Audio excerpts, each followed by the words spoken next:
Drain উপচে যদি পয়ঃনিষ্কাশনের পানি রাস্তার উপর দিয়ে প্রবাহিত হয় তবে তা একটি গুরুতর স্বাস্থ্য ও পরিবেশগত সমস্যার সৃষ্টি করে। জনগণ হিসেবে আমাদের কিছু তাৎক্ষণিক করণীয় আছে এবং কিছু দীর্ঘমেয়াদী করণীয় আছে। ১ নম্বরে তাৎক্ষণিক করণীয় যেগুলো মানে তৎক্ষণাৎ যা করা উচিত, স্থানটি চিহ্নিত করা ও সতর্কী করা। ড্রেন উপচে পড়া এলাকাটি বাঁশ, দড়ি বা অন্য কোনো উপায়ে ঘিরে দেওয়া। সতর্ক থাকতে হবে, নিষ্কাশিত পানি এই পথে যাওয়া নিষেধ, এই ধরনের সাইনবোর্ড বা পোস্টার টাঙিয়ে দেওয়া। ২ নম্বরে দূষিত পানি এড়ানো, শিশু বৃদ্ধদের ওই এলাকা থেকে দূরে রাখতে হবে। পানিতে পা না ভিজে চলাফেরা করতে হবে।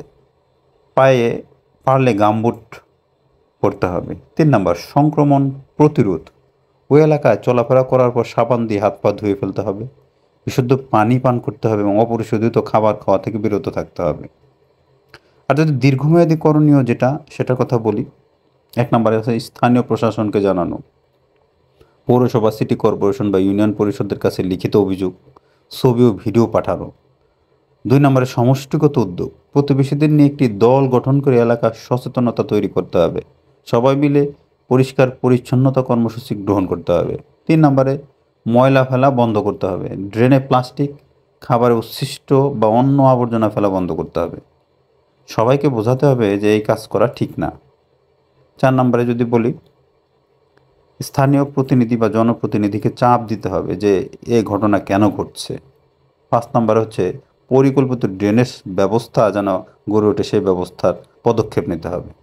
তবে সতর্কতা হলেও বর্ষার আগে ড্রেন পরিষ্কার করতে হবে, ঘরের সামনে আবর্জনার ঝুড়ির ব্যবস্থা করতে হবে, প্রতি মাসে এলাকাবাসীর সহযোগিতায় ড্রেন পরিদর্শন করতে হবে।